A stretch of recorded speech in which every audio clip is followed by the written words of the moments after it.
भाषा के बारे में अध्ययन करेंगे, उसके भेद, विशेष्य, परविशेषण और विशेषण के सभी भेद का विस्तार से अध्ययन करेंगे। तो बच्चों, हमारा विषय है विशेषण। विशेषण क्या होता है?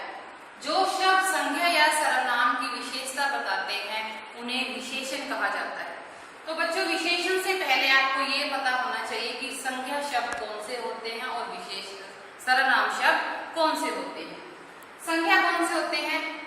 जो किसी व्यक्ति, वस्तु, स्थान आदि का बोध कराए वो संज्ञा शब्द होते हैं, और जो शब्द संज्ञा के स्थान पर प्रयोग किए जाते हैं वो सर्वनाम शब्द होते हैं।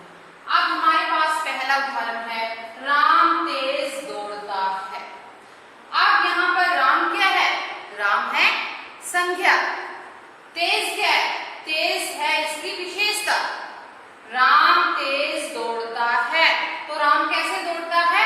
तेज। तो तेज क्या है? इसकी विशेषता है। तो तेज क्या है? विशेषण शब्द है। सीता सुंदर लड़की है, यहाँ पर संज्ञा क्या है? सीता।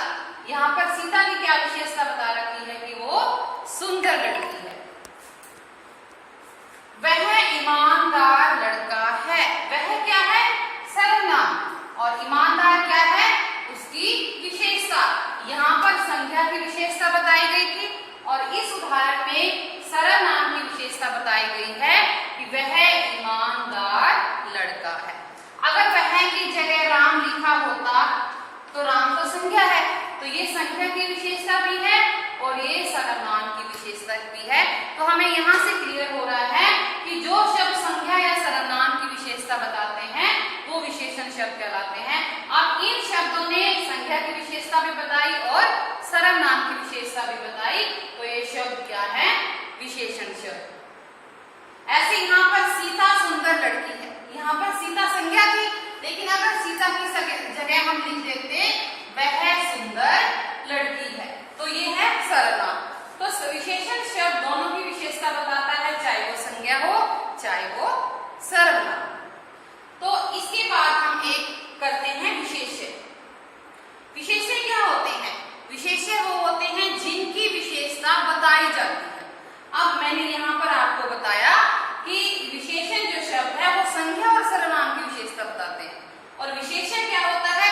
जिसकी विशेषता बताई जाती है। अब मैंने आपको विशेषता तो संज्ञा और सर्वनाम की बताई थी ना, हमने इन दोनों की विशेषता के बारे में बात की। तो संज्ञा और सर्वनाम दोनों विशेष्य होते हैं। अब हम दोबारा से उदाहरण देखते हैं, राम तेज दौड़ता है।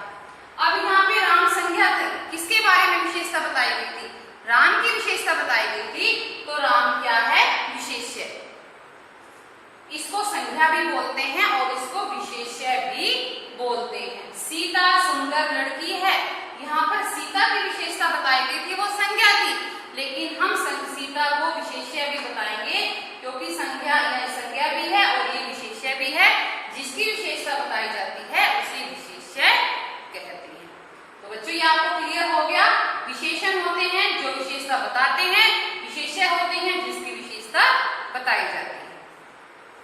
इसके बाद हमारे पास है परविशेषण।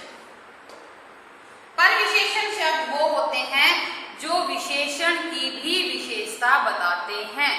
अब हमने विशेषण पढ़ा था, राम तेज दौड़ता है, यहाँ पर तेज उसकी विशेषता थी, लेकिन हमने ये भी उदाहरण यहाँ पर ले लिया है, राम बहुत तेज दौड़ता है। अब यहाँ पर तेज था विशेषण और अब हमने लिख दिया राम बहुत तेज दौड़ता है। ये बहुत शब्द जो है इसकी भी विशेषता बता रहा है कि वह बहुत तेज दौड़ता है। तो ये बहुत शब्द है हमारा परविशेषण। जो शब्द विशेषण की भी विशेषता बताते हैं वो परविशेषण कहलाते हैं, और इस बहुत शब्द ने विशेषण की भी विशेषता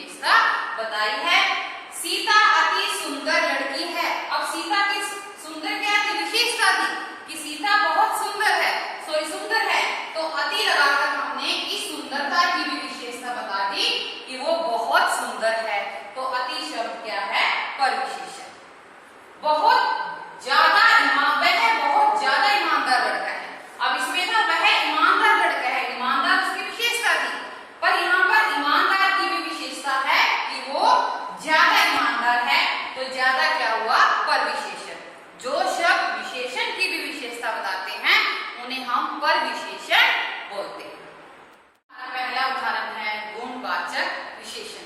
गुणवाचक विशेषण आपको नाम से ही पता लग रहा है कि इसके में हम गुण के बारे में पढ़ेंगे। जो शब्द संज्ञा या सर्वनाम के गुण, दोष, रंग, रूप, आकार, दिशा, स्वभाव आदि का बोध कराते हैं।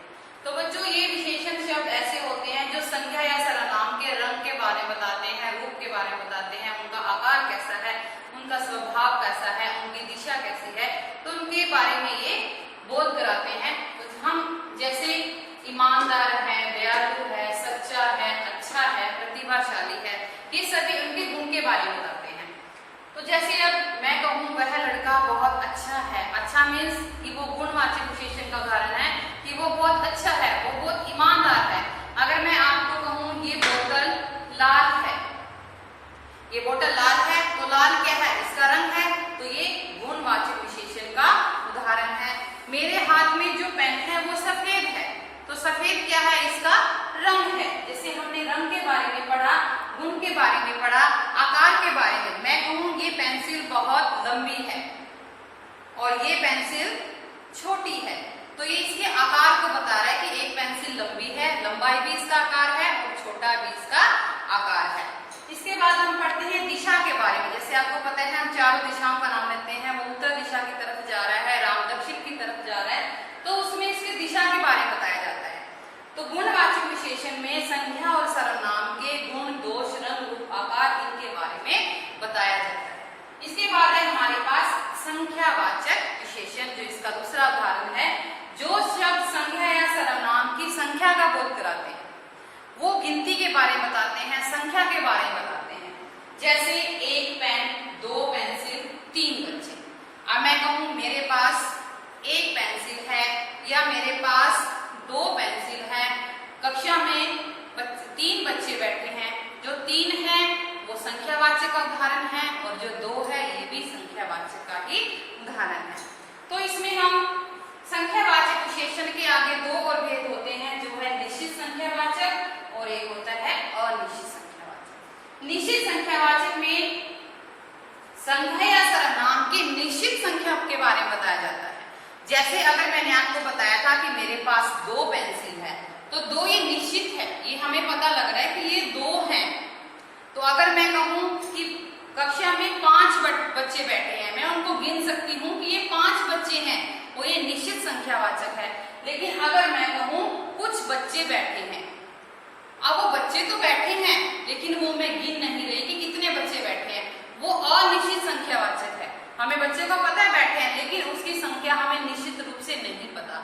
अगर मैं कहूँ कुछ व्यक्ति बाहर खड़े हैं, कुछ व्यक्ति है, वो मैंने नहीं गिने वो कितने हैं, लेकिन मैं कहूँ कि दो व्यक्ति बातें कर रहे हैं, वो निश्चित संख्यावाचक है। अगर मैं कहूँ कुछ व्यक्ति बातें कर रहे हैं, तो अनिश्चित संख्यावाचक है। तो इसमें हम कुछ का प्रयोग भी करते हैं, थोड़े से का प्रयोग भी करते हैं, बहुत। अब मैं कहूँ बहुत सारे बच्चे खेल रहे हैं, वो क्या हो गया, अनिश्चित संख्यावाचक। हम करते हैं परिमाणवाचक विशेषण। जो शब्द संख्या या सर्वनाम के परिमाण या मात्रा आदि का बोध कराते हैं। ये शब्द क्या होते हैं, संख्या या सर्वनाम के माप तोल के बारे में बताते हैं कि कोई वस्तु का माप कितना है, कोई वस्तु कितने किलो है। जैसे हमारे पास उदाहरण है 1 किलो चीनी, 2 लीटर पानी या 1 लीटर दूध। ये सभी क्या है, परिमाणवाचक विशेषण के उदाहरण हैं।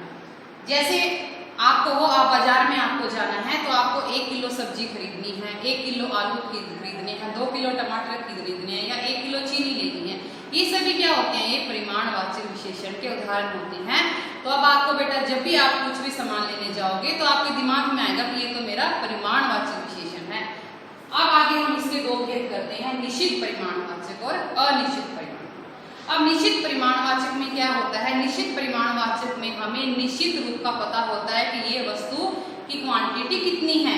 अब अगर मैं कहूँ कि मुझे तो 1 लीटर दूध चाहिए, तो मुझे पता है कि वो लीटर दूध है, उसकी पूरी क्वांटिटी का मुझे पता है, वो निश्चित परिमाणवाचक। अगर मैं कहूँ कि मुझे थोड़ा सा दूध चाहिए, तो वो क्या है, अनिश्चित परिमाणवाचक।